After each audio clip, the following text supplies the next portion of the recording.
بسم اللہ الرحمن الرحیم۔ السلام علیکم۔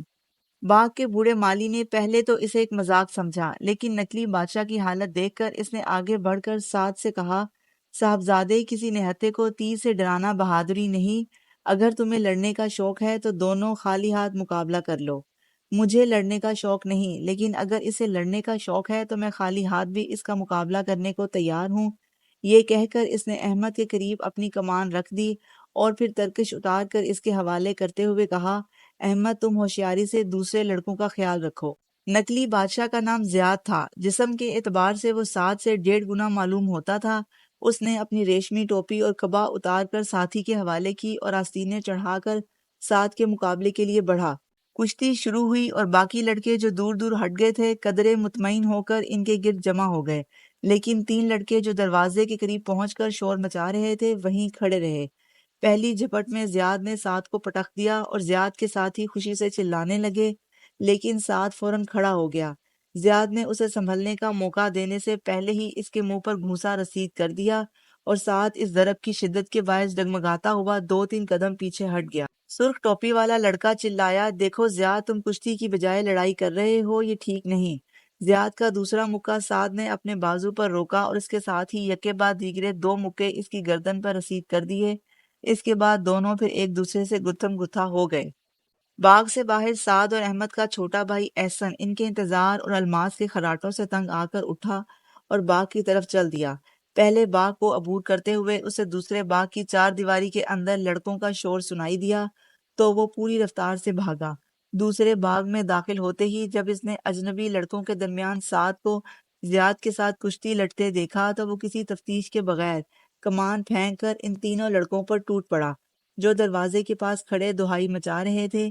ان میں سے ایک اس کا ہم عمر اور 2 بڑے تھے۔ حسن کا پہلا مکہ ایک لڑکے کے منہ پر لگا اور وہ چیختا چلاتا سیب کے درختوں کی طرف بھاگ نکلا۔ اس کے بعد اس نے دوسرے لڑکے پر حملہ کیا۔ اس نے مکے کا جواب مکے سے دیا۔ تیسرے لڑکے نے امن پسندی کا ثبوت دیا اور وہ اپنے ساتھی کو حسن کے مقابلے میں تنہا چھوڑ کر ایک ٹوٹی ہوئی دیوار پر چڑھ گیا۔ حسن اپنے مد مقابل کے ساتھ دیر تک لڑتا رہا۔ دونوں کے کپڑے پھٹ چکے تھے، دونوں کی طاقت جواب دے چکی تھی، لیکن کوئی ہار ماننے کے لیے تیار نہ تھا۔ دیوار پر کھڑے ہو کر چلانے والے لڑکے نے سعد اور زیاد کی لڑائی دیکھنے والوں کو اس طرف متوجہ کیا اور سرخ ٹوپی والے لڑکے نے بھاگ کر انہیں ایک دوسرے سے علیحدہ کر دیا۔ حسن کی ایک آنکھ سوجی ہوئی تھی اور اس کے مد مقابل کی ناک سے خون بہہ رہا تھا۔ سرخ ٹوپی والے لڑکے نے کہا، ارے تم کیوں لڑ رہے ہو؟ حسن کے مد مقابل نے جواب دیا، اس سے پوچھو میں نے اسے کیا کہا تھا کہ اس نے آتے ہی مجھ پر حملہ کر دیا۔ حسن بولا، اور تم میرے بھائیوں کے ساتھ کیوں لڑائی کرتے ہو؟ سرخ ٹوپی والے لڑکے نے کہا، اچھا وہ تمہارے بھائی ہیں، ارے وہاں تو کشتی ہو رہی ہے۔ حسن نے احمد کو تالاب کی منڈیر پر اطمینان سے کھڑے دیکھا تو اسے تسلی ہوئی۔ سرخ ٹوپی والے لڑکے نے کہا، آؤ تم بھی کشتی دیکھو۔ اتنی دیر میں سعد اپنے مد مقابل کو مغلوب کر چکا تھا، تاہم اس کے منہ پر مکوں کے نشان دیکھ کر حسن کے لیے خاموش رہنا مشکل تھا۔ وہ تمام لڑکوں سے زیادہ شور مچا رہا تھا، بھائی جان ایک اور مارو، زور سے مارو بھائی جان، زور سے، ناک پر مارو، ناک پر، ہاں یہ ٹھیک ہے، ایک آنکھ پر بھی مارو۔ زبان کے ساتھ اس کے ہاتھ بھی حرکت کر رہے تھے اور بوڑھا مالی اس کی حرکات و سکنات دیکھ کر ہنسی سے لوٹ پوٹ ہو رہا تھا۔ بالآخر زیاد پیٹھ کے بل گر پڑا اور اس نے دوبارہ اٹھنے کی کوشش نہ کی۔ بوڑھے مالی نے سعد کا ہاتھ پکڑتے ہوئے کہا، بس اب تم جیت گئے ہو، اب تم ان کے بادشاہ ہو۔ سعد نے ہانپتے ہوئے جواب دیا، میں سپاہی بننا چاہتا ہوں۔ زیاد اٹھا اور مالی سے اپنی قبا لے کر لڑکھڑاتا ہوا گھر کی طرف چل دیا۔ مالی نے چند قدم آگے بڑھ کر کہا، یہ اپنی ٹوپی بھی لے لیجئے۔ زیاد نے مڑ کر مالی کے ہاتھ سے ٹوپی لے لی، لیکن سر پر رکھنے کی بجائے ایک طرف کو پھینک دی۔ 5 لڑکے اس کے ساتھ چل دیے، لیکن باقی وہیں کھڑے رہے۔ سعد احمد کے پاس تالاب کی منڈیر پر بیٹھ گیا۔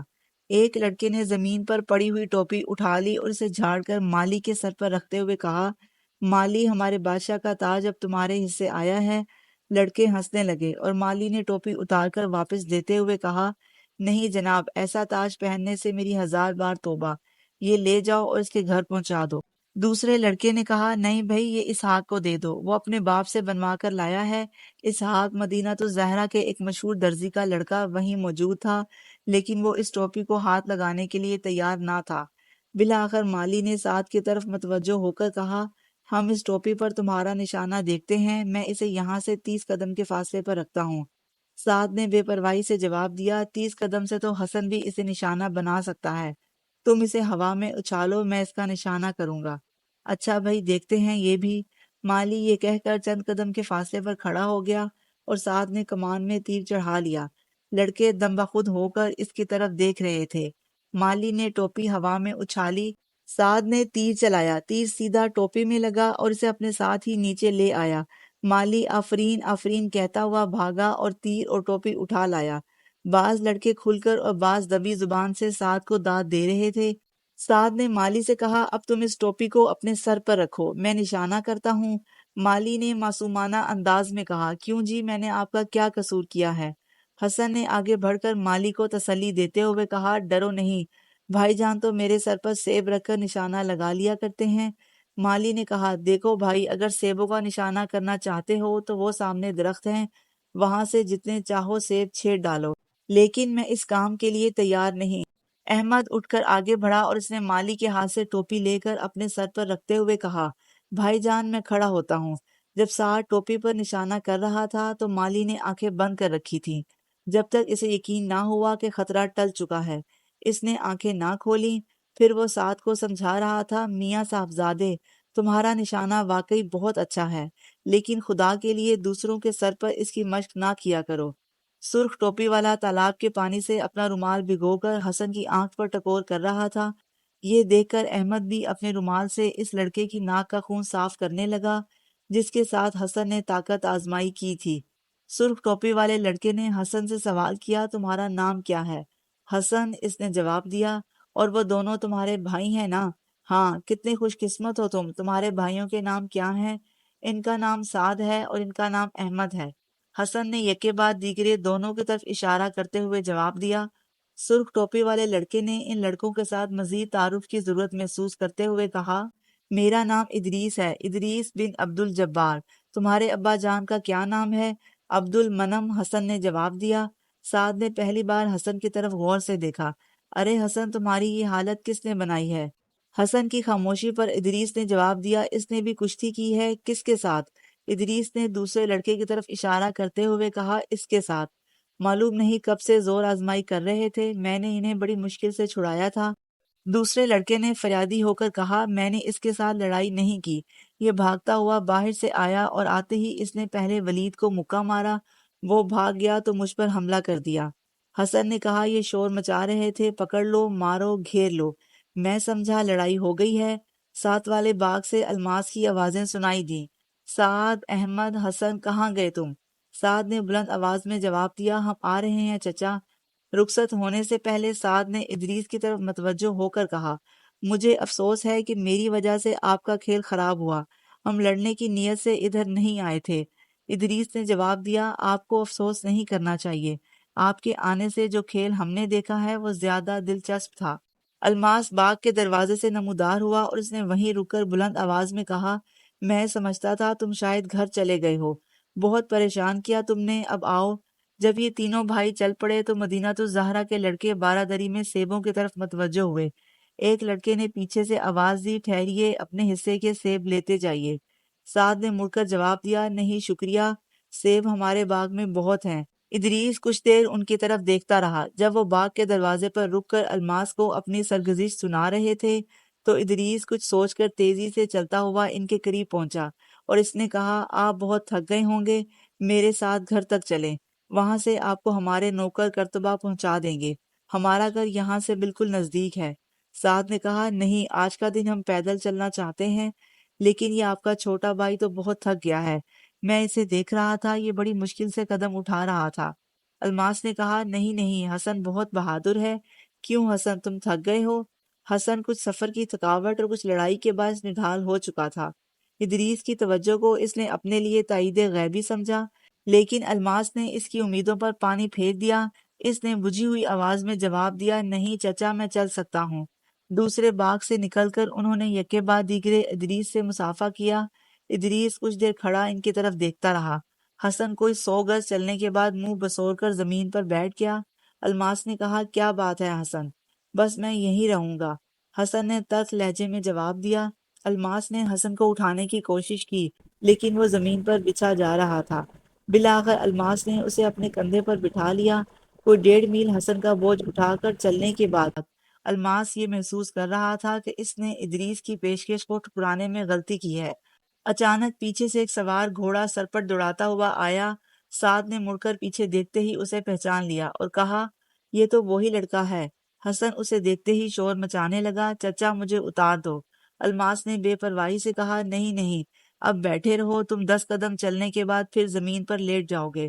حسن چلایا، چچا مجھے چھوڑ دو ورنہ میں کاٹوں گا۔ الماس کو اس کی پریشانی کی وجہ معلوم نہ تھی اور سعد اور احمد ہنسی سے لوٹ پوٹ ہو رہے تھے۔ الماس نے حسن کو اپنے کندھے سے اس وقت اتارا جب ادریس کے قریب پہنچ کر گھوڑا روکنے کی کوشش کر رہا تھا۔ ادریس نے کسی رسم تمہید کے بغیر کہا، میں سمجھتا تھا کہ ابھی تک آپ باغ کے پاس ہی بیٹھے ہوں گے، لیکن آپ بہت دور نکل آئے۔ لو بھائی حسن، تم اور احمد اس گھوڑے پر سوار ہو جاؤ۔ ادریس گھوڑے سے اتر پڑا لیکن الماس نے کہا، آپ نے بہت تکلیف کی لیکن اسے واپس کون لائے گا؟ میں آپ کے ساتھ کرتبہ جا رہا ہوں، وہاں میرے ماموں رہتے ہیں، گھر سے مجھے رات وہاں رہنے کی اجازت مل گئی ہے۔ الماس نے کہا، اچھا پھر آپ حسن کو اپنے ساتھ بٹھا لیں۔ نہیں نہیں، میں پیدل چلنا چاہتا ہوں۔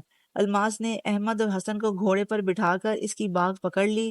سعد اور ادریس آپس میں باتیں کرتے اس کے پیچھے ہو لیے۔ تھوڑی دیر میں سعد اور ادریس آپس میں بے تکلف ہو گئے۔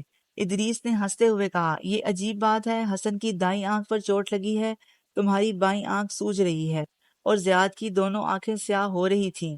جب تم نے کمان میں تیر چڑھا لیا تھا تو میں واقعی بہت پریشان ہوا تھا، مجھے ڈر تھا کہ تم کہیں سچ مچ کسی کو مار نہ ڈالو۔ نہیں نہیں، میں انہیں ڈرا رہا تھا۔ ادریس نے کہا، تمہیں معلوم ہے کہ اگر وہ سب تم پر حملہ کر دیتے تو میں کیا کرتا؟ سعد نے جواب دیا، شاید تم ہمارے ساتھ نہ لڑتے۔ نہیں، میں تمہارا ساتھ دیتا، اور شاید 4 اور لڑکے بھی تمہارا ساتھ دیتے۔ الماس ان کی باتیں دلچسپی کے ساتھ سن رہا تھا۔ اس نے سوال کیا، بھلا تم ان کا ساتھ کیوں دیتے؟ ادریس نے کچھ دیر سوچنے کے بعد جواب دیا، کیونکہ زیاد کی زیادتی تھی اور زیادتی کرنے والوں کا ساتھ دینا گناہ سمجھتا ہوں۔ کرتبہ کی گنجان آبادی سے باہر ایک خوبصورت باغ کی 4 دیواری کے اندر ایک قلعہ نما مکان کی طرف اشارہ کرتے ہوئے سعد نے ادریس سے کہا، وہ ہمارا مکان ہے۔ باغ کے دروازے کے قریب پہنچ کر ادریس نے کہا، اب میں اپنے ماموں کے ہاں جاؤں گا، وہ شہر کی دوسری طرف رہتے ہیں۔ سعد نے کہا، نہیں، آج تم ہمارے پاس ٹھہرو۔ نہیں، میں کل آپ کے پاس آؤں گا ماموں جان کی اجازت کے بغیر۔ اگر میں آپ کے پاس ٹھہر گیا تو وہ خفا ہوں گے۔ کل میں آپ کے ساتھ تیر اندازی کی مشق بھی کروں گا۔ یہ کہہ کر ادریس الماس کی طرف متوجہ ہوا، آپ مجھے تیر اندازی کا سبق دیا کریں گے؟ الماس نے جواب دیا، اگر تم شاعر نہیں ہو تو میں تمہیں کرتبہ کا بہترین تیر انداز بنا دوں گا۔ میں شاعر نہیں ہوں، وہاں تو میں نے کسی اور کی نظم پڑھ کر سنا دی تھی، آئندہ میں ایسا نہیں کروں گا۔ ادریس اپنے گھوڑے پر سوار ہو کر وہاں سے روانہ ہوا اور تینوں بھائی اپنے باغ میں داخل ہوئے۔ ڈیوڑی کے سامنے ایک بگھی اور اس کے قریب استبل میں چند نئے گھوڑے دیکھ کر الماس نے کہا، شاید مہمان آئے ہیں۔ سعد نے ایک سفید گھوڑے کو پہچانتے ہوئے اپنے بھائیوں سے کہا، یہ تو خالو جان کا گھوڑا معلوم ہوتا ہے، یہ بگھی بھی انہی کی ہے۔ اندر سے ایک نوکر نمودار ہوا اور الماس کے استفسار پر اس نے بتایا کہ سعد کے خالو کے علاوہ چند اور مہمان بھی آئے ہوئے ہیں اور وہ دیوان خانے میں تشریف فرما ہے۔ سعد نے حسن کی اور حسن نے سعد کی طرف دیکھا۔ دونوں کو مہمانوں کے سامنے جانا پسند نہ تھا، اس لیے وہ دیوان خانے کے سامنے سے گزرنے کی بجائے باغ میں سے چکر کاٹ کر دوسرے دروازے سے گھر میں داخل ہوئے۔ ایک خادمہ انہیں دیکھتے ہی بدحواس ہو کر چلائی، تمہیں کیا ہوا؟ کس نے پیٹا تمہیں؟ گھر میں تمہاری خالہ جان آئی ہوئی ہیں، وہ تمہیں اس حالت میں دیکھ کر کیا کہیں گی؟ سعد اور حسن اپنی ماں کے سامنے جانے سے گھبرا رہے تھے۔ اب خالہ کی آمد کی خبر ملی تو دونوں ٹھٹک کر رہ گئے۔ ان کی ماں ایک کمرے میں اپنی بہن کے ساتھ باتیں کر رہی تھی۔ صحن میں خادمہ کی آواز سن کر وہ باہر نکلیں، کیا ہوا؟ انہوں نے سوال کیا۔ حسن نے گھبرا کر منہ دوسری طرف پھیر لیا، لیکن سعد نے قدرے جرت سے کام لیتے ہوئے کہا، کچھ نہیں امی جان، ہم نے کشتی لڑی تھی۔ کشتی نہیں، آج تم کسی کے ساتھ لڑائی کر کر آئے ہو، دیکھو کیا حالت بنا رکھی ہے تم نے۔ تمہاری خالہ آئی ہوئی ہیں، وہ کیا خیال کریں گی؟ احمد بولا، ایک لڑکے نے بھائی جان کے ساتھ کشتی شروع کی تھی، لیکن اس نے بھائی جان کو مکہ مار دیا، پھر انہوں نے اسے خوب پیٹا۔ اتنی دیر میں ان کی خالہ بھی باہر آ چکی تھی۔ وہ مسکراتی ہوئی آگے بڑھی۔ سعد اور احمد نے اسے سلام کیا، لیکن حسن اپنی جگہ سے نہ ہلا۔ ماں نے کہا، حسن اپنی خالہ کو سلام نہیں کیا؟ حسن نے منہ ان کی طرف کیے بغیر دبی زبان سے سلام کہہ دیا۔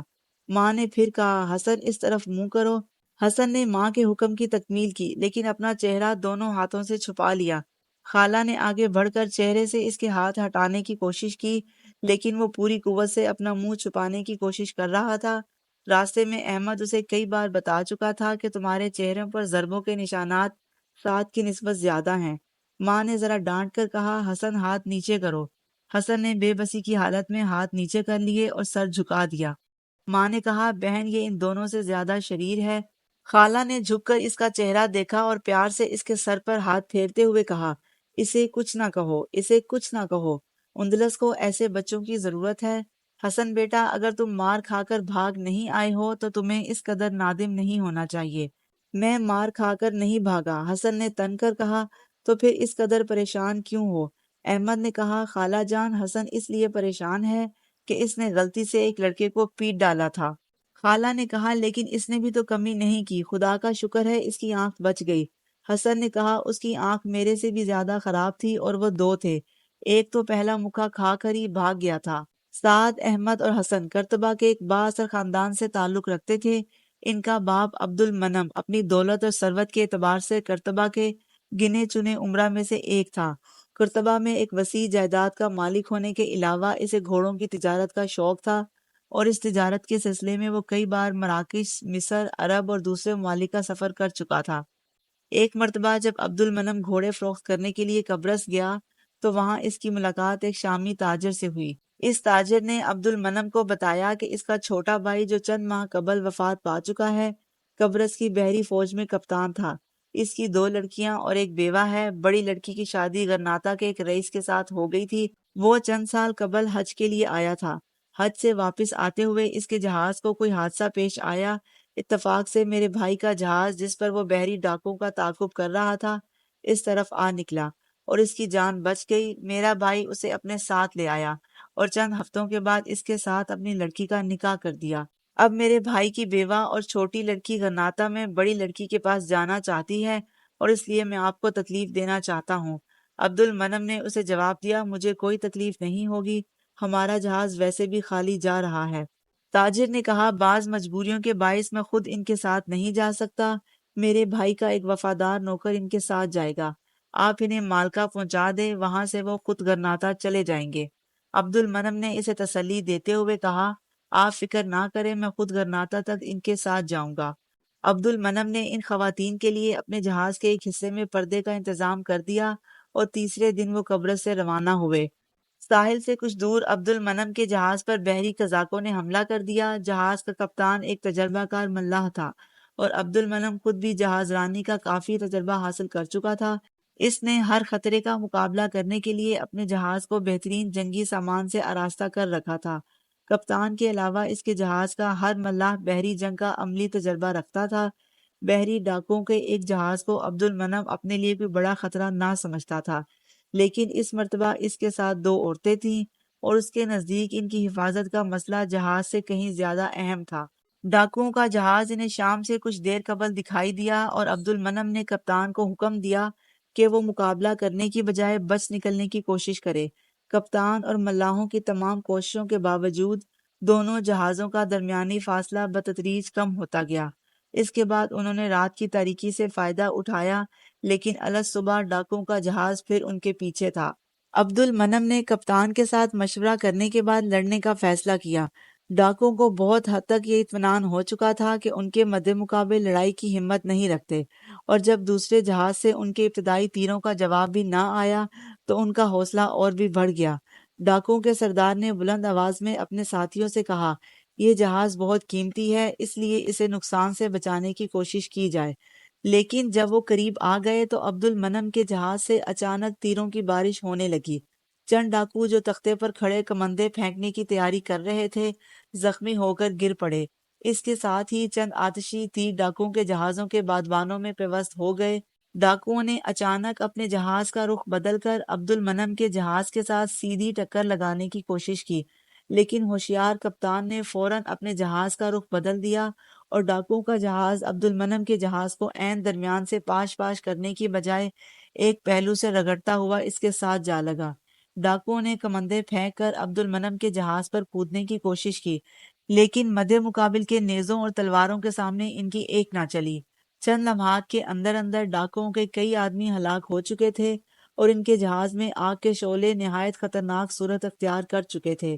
عبد المنم کا جہاز ان کے جہاز کے ساتھ رگڑ کھاتا ہوا آگے نکل گیا، لیکن اتنی دیر میں ڈاکوؤں کے چند آتشی تیر اس جہاز کے بادبانوں میں بھی آگ لگا چکے تھے۔ چند ملاح آگ پر قابو پانے کی کوشش کر رہے تھے اور باقی دشمن کے جلتے ہوئے جہاز سے سمندر میں چھلانگیں لگانے والوں پر تیر برسا رہے تھے۔ چند ڈاکو کشتی میں سوار ہو کر بھاگنے کی کوشش کر رہے تھے کہ عبد المنم کے ساتھیوں نے منجنیق کے ساتھ پتھروں کی بارش کر دی اور ان کی کشتی تھوڑی دور جا کر ڈوب گئی۔ اس کے بعد عبد المنم کے ساتھیوں کو فکر ہوئی آگ ان کی تمام کوششوں کے باوجود قابو سے باہر ہو چکی تھی۔ بالآخر کپتان نے اپنی بے بسی کا اظہار کرتے ہوئے کہا کہ اب جہاز چھوڑنے کے علاوہ ہمارے لیے کوئی چارہ نہیں۔ جہاز کے ساتھ 2 کشتیاں تھیں۔ عبد المنم نے خواتین کے نوکر سے کہا، تم خواتین سے کہو کہ وہ فوراً کشتی پر سوار ہو جائیں۔ دوسرے ملاحوں کی طرح عبد المنم خود بھی ایک زخمی کو اٹھا کر کشتی تک لے گیا۔ تھوڑی دیر بعد جب کشتیاں جلتے ہوئے جہازوں کو چھوڑ کر روانہ ہوئیں تو عبد المنم نے اچانک چونک کر ادھر ادھر دیکھا۔ جس کشتی میں وہ کھڑا تھا وہاں صرف ایک عمر رسیدہ عورت تھی اور دوسری کشتی پر بھی اسے کوئی عورت دکھائی نہ دی۔ وہ چلایا، ٹھہرو، کشتی کو واپس لے چلو۔ غضب خدا کا، ایک ماں کو اپنی بیٹی کا خیال نہ آیا؟ جلدی کرو، کشتی موڑو۔ ایک ماں کے متعلق ایسی رائے نہیں رکھنی چاہیے۔ میں یہی ہوں۔ عبد المنم نے حیران ہو کر اپنے قریب ایک مسلح سپاہی کی طرف دیکھا۔ اس کے سر پر آہنی خود تھا اور ہاتھ میں خون آلود تلوار۔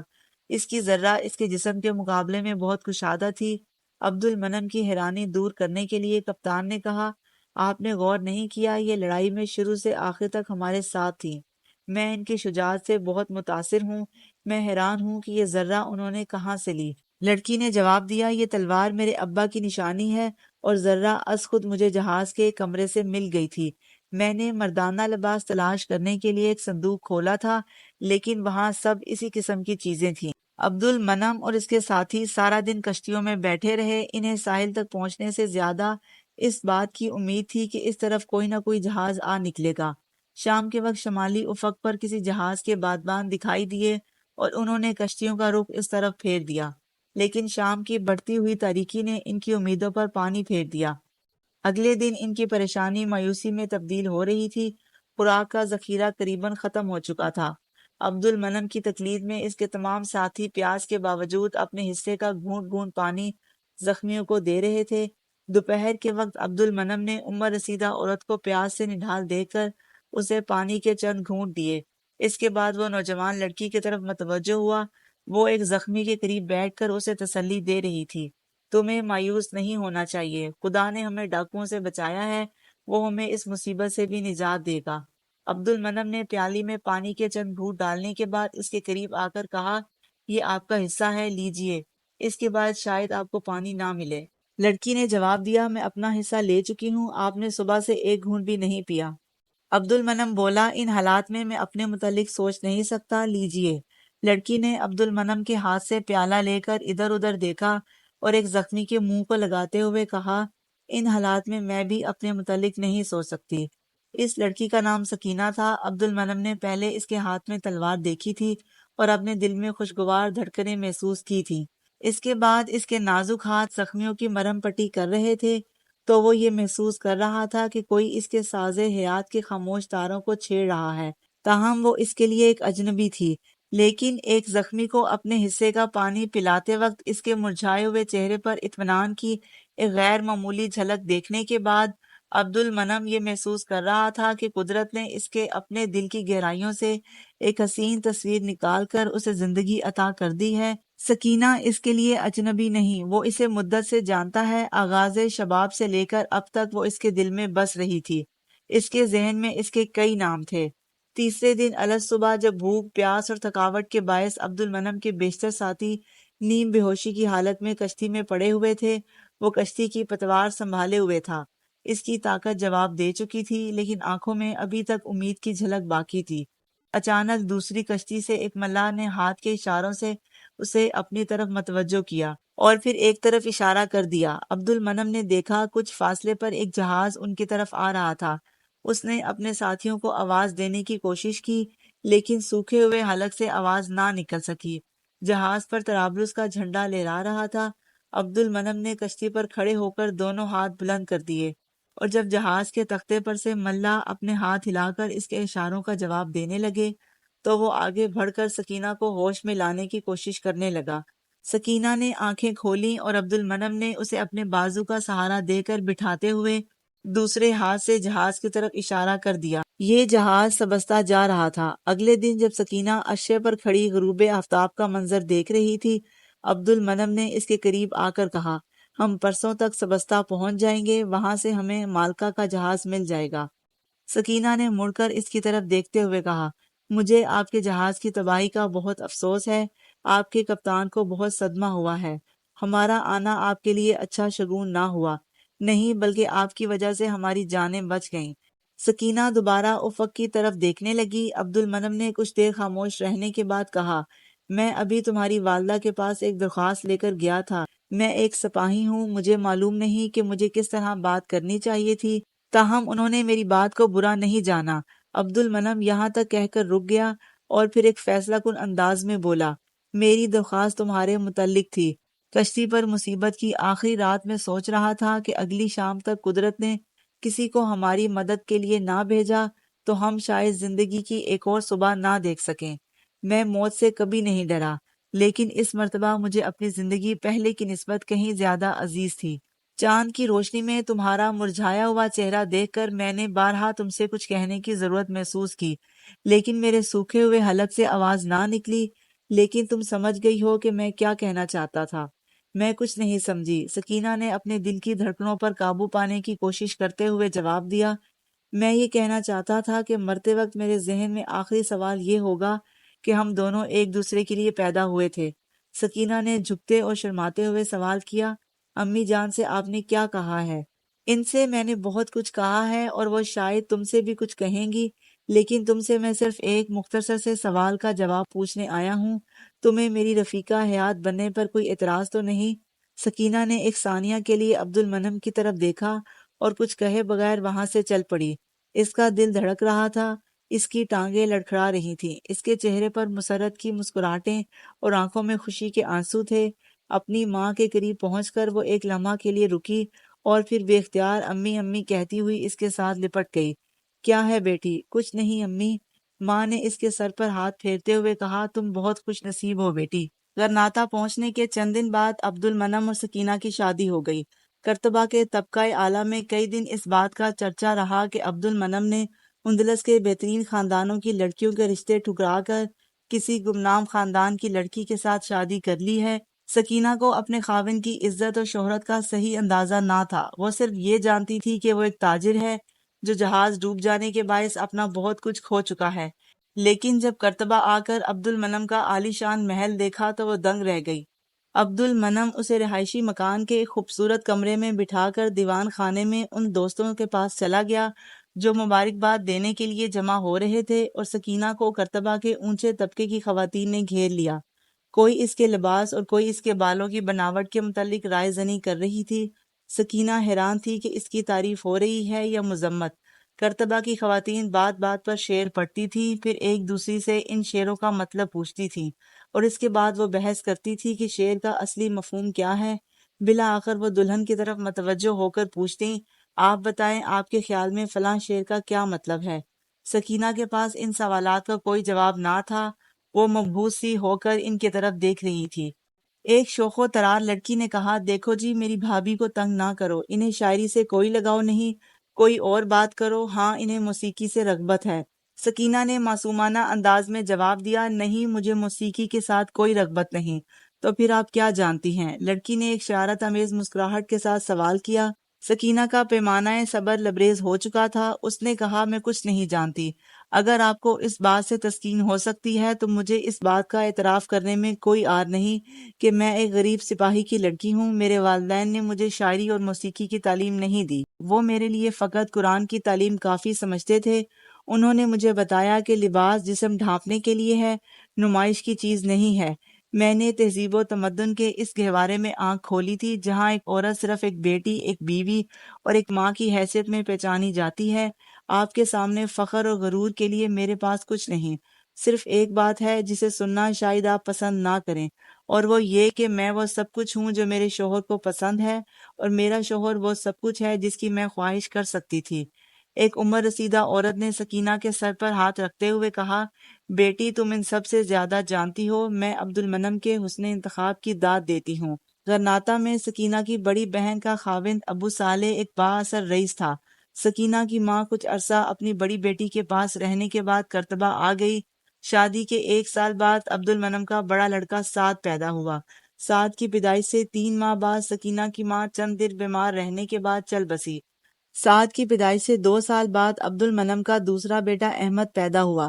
سکینہ کی بڑی بہن کے ہاں کوئی اولاد نہ تھی، اس لیے وہ سکینہ کے بچوں کے ساتھ بے حد پیار کیا کرتی تھی۔ ہر دوسرے یا تیسرے مہینے کبھی وہ اپنے خاوند کے ساتھ کرتبہ آ جاتی اور کبھی سکینہ اور عبد المنم بچوں کے ساتھ چند دن کے لیے غرناطہ چلے جاتے۔ شادی کے 5ویں سال حسن کی پیدائش کے بعد عبد المنم حج کے لیے چلا گیا۔ واپسی پر وہ اپنے بچوں کے لیے ایک عجیب و غریب کھلونا لایا، اور یہ عجیب و غریب کھلونا ایک شیر کا بچہ تھا جو افریقہ کے ایک سردار نے عبد المنم کو بطور تحفہ پیش کیا تھا۔ الماس عبد المنم کا ایک بربری نوکر تھا۔ اپنی شادی سے 3 سال قبل عبد المنم مراکش سے اپنے ساتھ لے آیا تھا۔ الماس نے اپنی ذاتی خوبیوں کے باعث تھوڑے ہی عرصے میں عبد المنم کو اپنا گرویدہ بنا لیا، اور کرتبہ میں لوگ اسے ایک نوکر کی بجائے عبد المنم کے بھائی کی حیثیت سے دیکھتے تھے۔ عبد المنم کی غیر حاضری میں اس کی تمام جائیداد کا انتظام الماس کے سپرد ہوتا۔ الماس کی عمر 40 سال سے اوپر تھی، لیکن وہ جسمانی صحت کے لحاظ سے ہزاروں نوجوانوں کے لیے قابل رشک تھا۔ اسے تیر اندازی اور شہ سواری میں کمال حاصل تھا۔ شادی کے بعد عبد المنم کی زندگی ہر لحاظ سے خوشگوار تھی۔ دنیا میں کوئی ایسی نعمت نہ تھی جو اسے میسر نہ تھی۔ ایک خاوند کی حیثیت میں وہ اپنی بیوی اور ایک باپ کی حیثیت سے وہ اپنے بچوں پر فخر کر سکتا تھا۔ اس کے دوست اس سے محبت کرتے اور دشمن اس سے خوف کھاتے تھے، تاہم وہ مطمئن نہ تھا۔ اندلس کے مستقبل کا خیال اسے ہر وقت پریشان رکھتا تھا۔ شادی سے قبل وہ ایک فارغ البال انسان تھا۔ اس کی زندگی نئے نئے خطرے تلاش کرنے اور ان کا مقابلہ کرنے تک محدود تھی۔ اپنا بیشتر وقت کرتبہ سے باہر گزارا کرتا تھا۔ تجارت کا مشغلہ اس نے دولت کمانے کے لیے اختیار نہیں کیا تھا، بلکہ یہ سیر و تفریح کے لیے ایک بہانہ تھا۔ لیکن سکینہ کے ساتھ شادی کرنے کے بعد اس کی دنیا بدل چکی تھی۔ سعد، احمد اور حسن کے مستقبل کا تصور اسے کرتبہ اور اندلس کے متعلق سوچنے پر مجبور کر دیتا۔ آپ سب کو آج کی سٹوری کیسی لگی؟ اپنی رائے کا اظہار ضرور کیجیے گا۔ میری دعا ہے کہ اللہ آپ کو آسانیاں عطا فرمائے اور آسانیاں تقسیم کرنے کا شرف عطا فرمائے۔ جزاک اللہ۔